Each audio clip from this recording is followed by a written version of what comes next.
South Africans have been rocked by a power crisis in recent years, resulting in a number of blackouts and load shedding.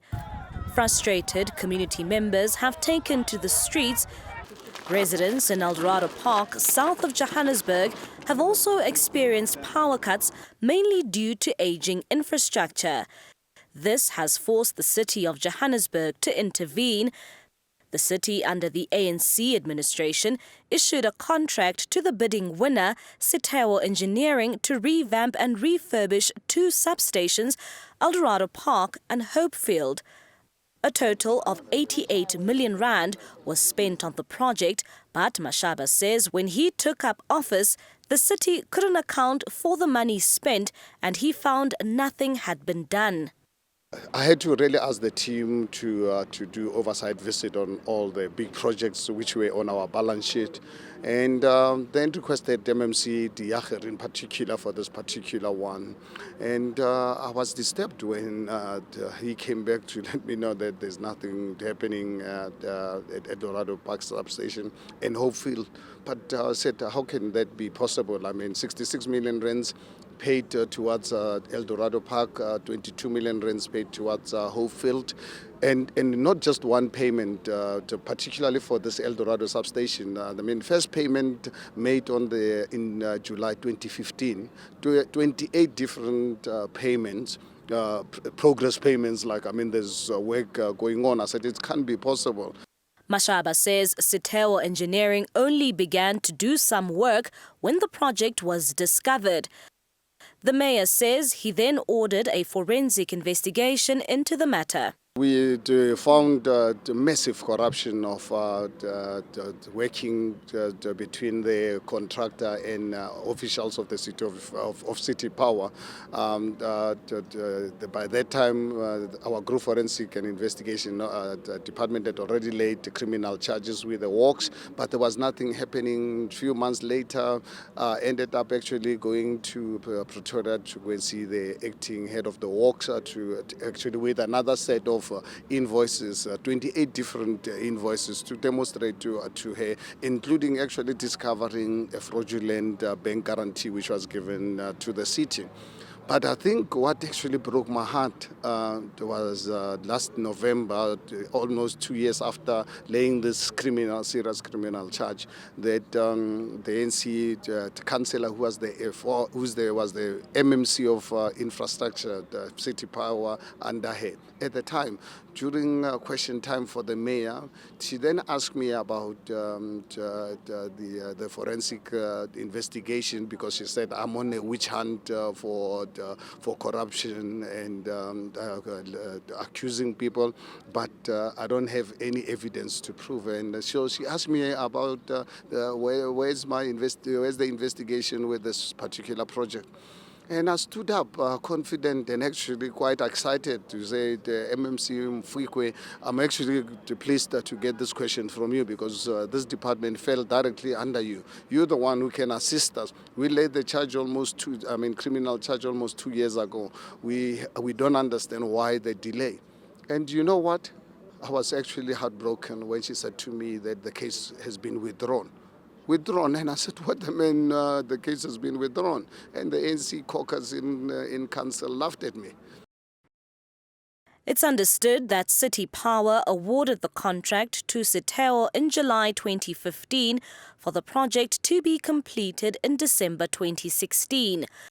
Former MMC for Infrastructure and Development, Matsidiso Mfwikwe, says her department identified problems in Eldorado Park through its own investigations and found the community was battling with power supply. We had decided that we need to strengthen the network there. And you strengthening the network would start by upgrading relevant or close power stations. So identified a few of them, including Eldorado Park power station and the Hopefield one, because they are in the same area of supply. So there was quite a lot of outages that were affecting the Eldorado Park people, and we realized that it's because our network was not strong enough for us to be able to continue giving them stable electricity. So hence we had to come up with programs either to audit and rejuvenate the networks that we had. Mfikwe admits that 66 million rand was spent on Eldorado Park, but says it was spent on purchasing equipment. There's nothing right that looks like the ANC government did. And he is telling people lies. He is confusing communities, which is very sad for a leader that must actually unite the residents of Johannesburg. But he seems to be on an ANC distraction process. What happened with the Eldorado Park? City Power says they have had a process and it has been going on for quite a long time and done for a number of companies that would come to them and say, we need to purchase, we don't have capital. So, and they make arrangements with whatever company to pay them upfront for them to be able to pay to buy whatever equipment that they need. In this case, the same thing happened. City was appointed and they had to buy their transformers and other machinery out of the country. So they did not have capex to buy that equipment. So then the money was advanced to them. Properly documented, it is there. That is why they have information that is 66 million. At the same time, as Mayor Mashaba insists that nothing was done by the previous municipal government and the necessary prosecution should take its course, the NPA has weighed in, saying it has been dealing with the cases brought forward by the city. The mayor says most of the cases it has reported have been simply just struck off the roll with no clear reasons given. When the mayor approached the office of the Director of Public Prosecutions in South Gauteng, which is the office of Advocate Chauke, it was around March 2019.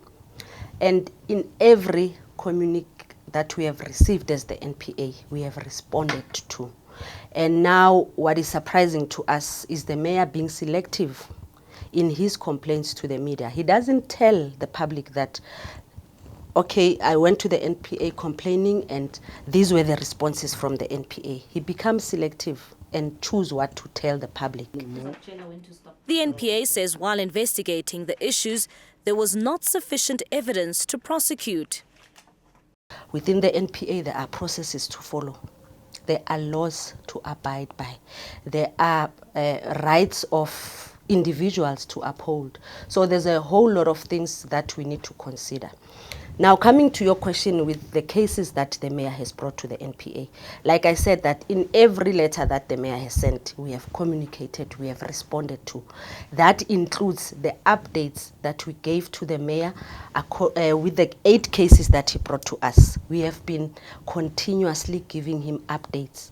With the ones that were prematurely enrolled, we came forward and we were honest with the mayor. We told him that we believe that this case was prematurely enrolled because the principle here is investigate in order to effect an arrest, not arrest to investigate. Because remember that the person that you'll be bringing before court has rights as well. He has a right to be subjected to a speedy trial. Sitewa Engineering says it is currently in the process of a legal battle with the city and disputes that it never conducted any work on the site. The company also believes it is caught up in a political battle between the DA and the ANC. But as political parties point fingers at each other, residents in Eldorado Park continue to face a daily struggle to access electricity. Like Mrs. Van Wyk, who has been suffering from COPD for at least 8 years now. The worst nightmare for her is the possibility of a power blackout, a situation which will clearly threaten her life as she relies on oxygen tanks which need a reliable power supply. Very badly, like last night we had another one, and then I start panicking and they all jump up. Especially early hours of the morning, and then we must all jump around, and then I get a panic attack, and then we must start moving the machines around and the cords around so I can have oxygen. That's the problem, with electricity. Mrs. Van Wyk says they usually experience outages between 3 to 5 times in a week, forcing her to rely on this oxygen tank, which is meant to last her for 4 months. I use the one that the government gave me. Well, I don't know what you call that one, but it's also medical oxygen, they call it. It's a white and black tank that I use, a cylinder, a cylinder that I use. And then it's also a problem because then I can't breathe properly if there's no electricity. One of the councillors in this community has acceded. I think it has been very hectic as Eldorado Park residents because we have unannounced electricity that, the electricity just goes off as fast clips Parade Freedom Park. And it has been a problem for us because we have people that are on respirators, we have people on heart machines, we have kids that has to go to school. Now that progress has been made on this power substation, it is hoped that it will soon be able to improve the electricity problems here. City Power says the Eldorado Park substation needed an urgent revamp. There is a time where you need to replace the equipment. So this was the case in this project. It was the time that we need to replace the equipment so that you can put new equipment and extend the equipment so that you can be able to cater for more electricity needs. A substation of this magnitude helps the communities in terms of reliability of supply and additional capacity. As you can see, Eldorado and surrounding areas are developing, and that is why City Power invests and the City of Johannesburg invests in such infrastructure. As Themba explained, the old substation had 3 transformers, and now we're going to have 4 45 MVA transformers. So it means the entire load of this community is going to be taken care of. It's understood that Eldorado Park residents will only be able to reap the benefits of the substation in a year's time. With new transformers now installed here in Eldorado Park, it is hoped that reliable electricity supply will be the future for this community. But residents here could have had access to proper electricity by now if the project had not been halted due to allegations of corruption and fraud. The NPA says the investigation officer working on this matter is making progress. The matter was originally placed on the court roll, and then it was postponed several times. On the final occasion, the prosecutor requested a further postponement to enable the DPCI to finalize the investigations. The magistrate refused a further postponement. And that is the reason why the prosecutor requested the court, to provisionally withdraw the matter so that the police can finalize their investigations. So we have been given an undertaking by the investigating officer that he will finalize the investigation on or before the 12th of September this year. It is yet to be seen whether those responsible for the setback in the project will be held accountable for leaving the Eldorado Park community in the dark. For Newzroom Africa on Channel 405, I'm Mbali Thethani in Eldorado Park.